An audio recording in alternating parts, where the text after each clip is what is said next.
Yan, hello guys. Bali gagawa tayo ng board or magka-cut tayo ng board. So, itong board na to is sa Paul Peralta. Ito pala ay kay Senior Tulits guys. So, nag-volunteer na lang tayo na yung gagawa. So, ang plano is yung guhit na to lalagariin para magkaroon siya ng bagong forma. Kasi yung nito is sira na, ayan.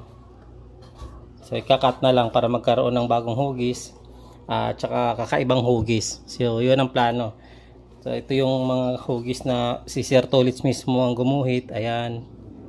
Tapos, gagamitin natin is yung lagaring bakal. Lagaring bakal. So, ang idea is lalagyan natin siya ng hawakan para hindi masakit na gaganon tayo ng gaganon. Tapos tandaan natin guys, yan yung arrow, ibig sabihin pag ganun tayo maglagari niyan. So lalagyan lang natin siya ng parang magiging hawakan niya. Ayan. Ayan ang hawak.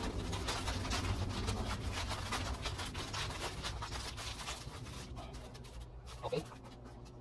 Lagyan natin ang hawak.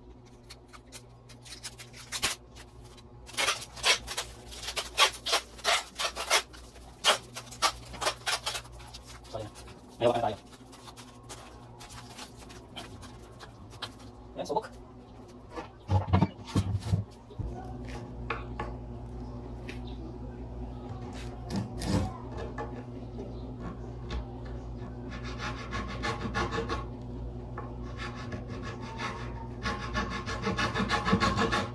Anyway guys, bili pala natin ditong lagaring bakal na to is 80 pesos. Tapos yung liha natin is 25. Yan, bakit sa ilang lang.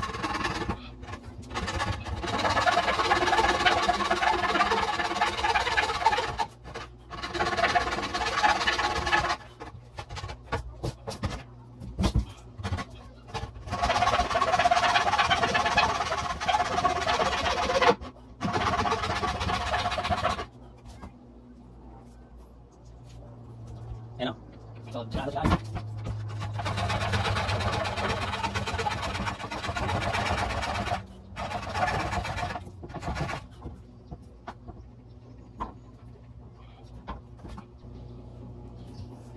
So, hindi na natin mabaluktot. Gagawin natin, putulin natin dito. Bana.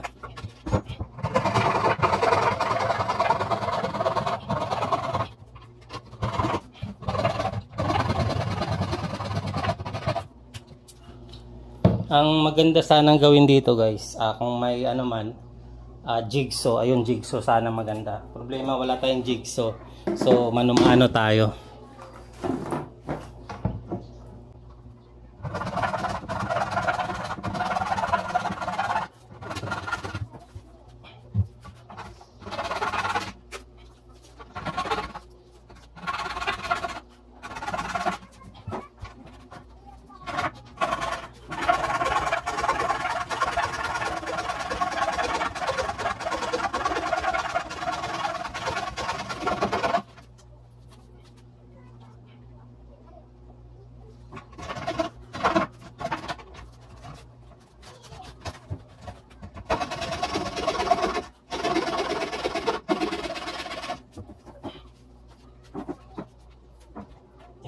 Umpisa mas paano. At lagarin natin dito.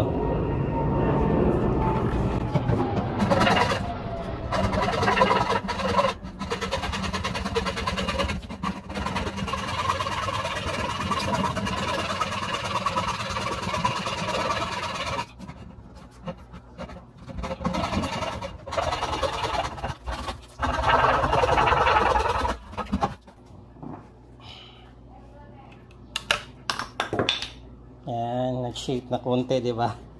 Kasi mahirap na siya, guys. Kurbada kasi paliko, kaya mahirap siya lagariin na mayroong nakaipit. Naiipit yung natin. Lagari. So, tuloy lang natin.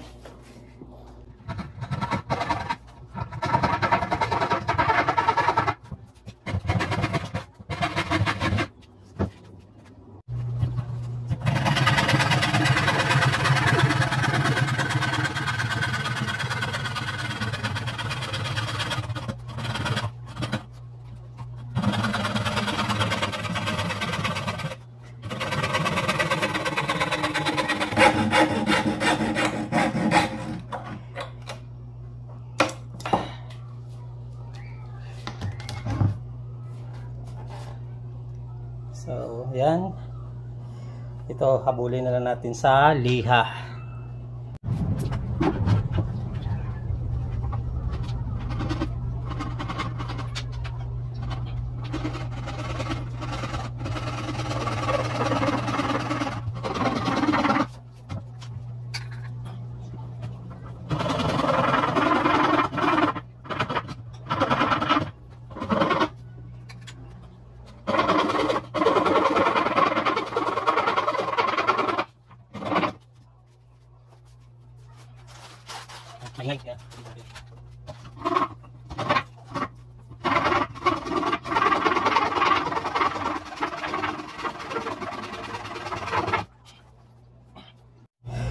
Ito pala guys, sa technique ng paglagari sa lagari.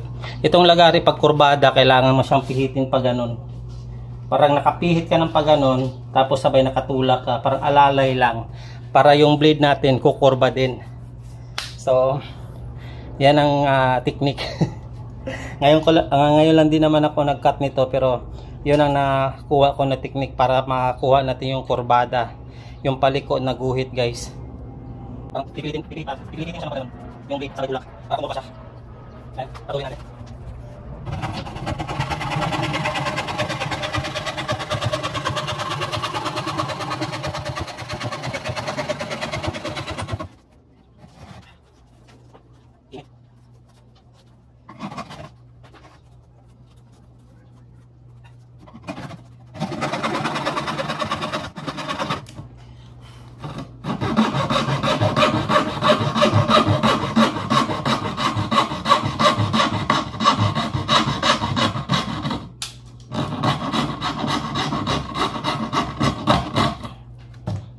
Ayun, naputol na rin, dalawang side na lang.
Well, tapos na.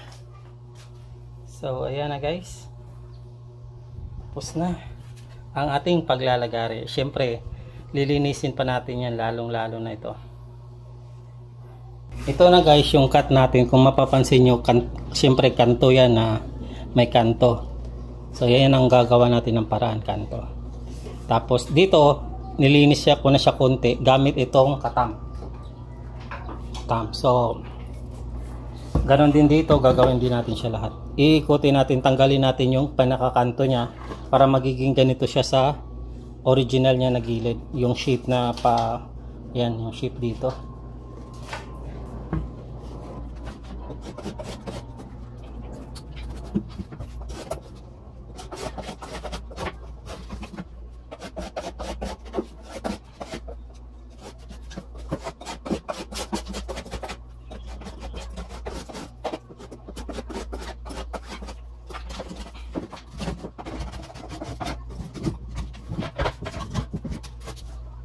Kaya mapapansin nyo, medyo magkaroon siya dito para nakakasya pa. So, dito siya. So, ayusin natin siya.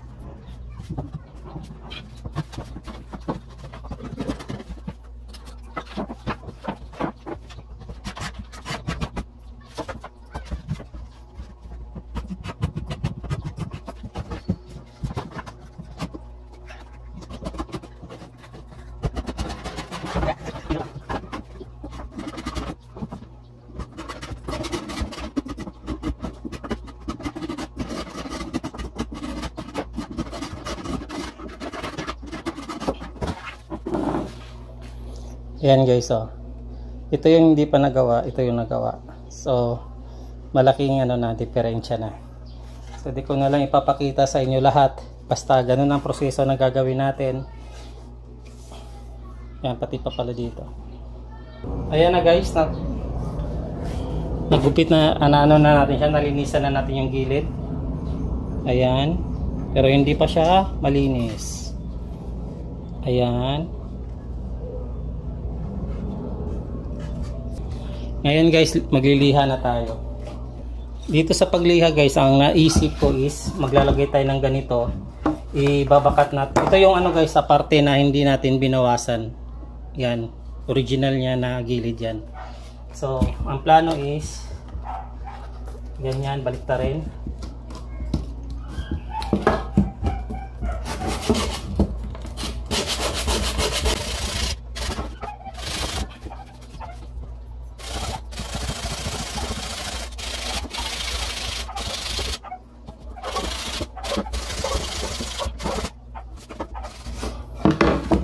So, ayan guys, oh, nauka. Tapos,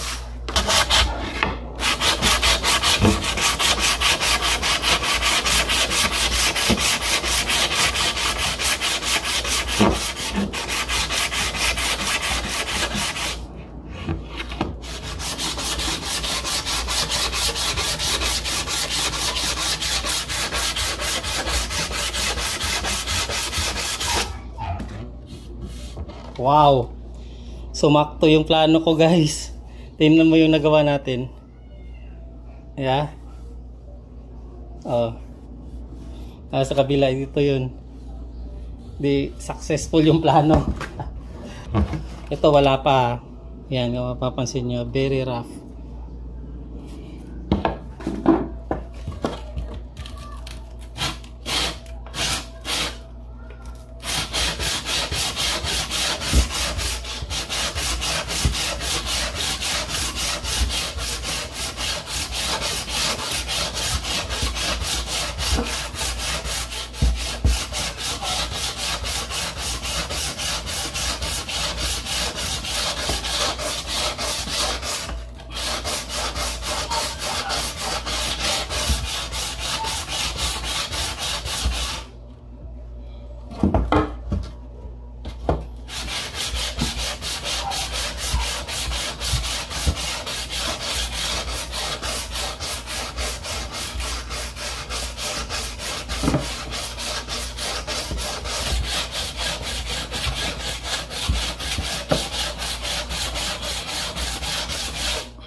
Yan guys, saglit lang yan guys. Yeah. Di na siya kanto guys. Kaya natuwa naman ako sa plano ko. So, yung pinag-isipan ko muna bago to ginawa guys. Kaya okay naman yung resulta.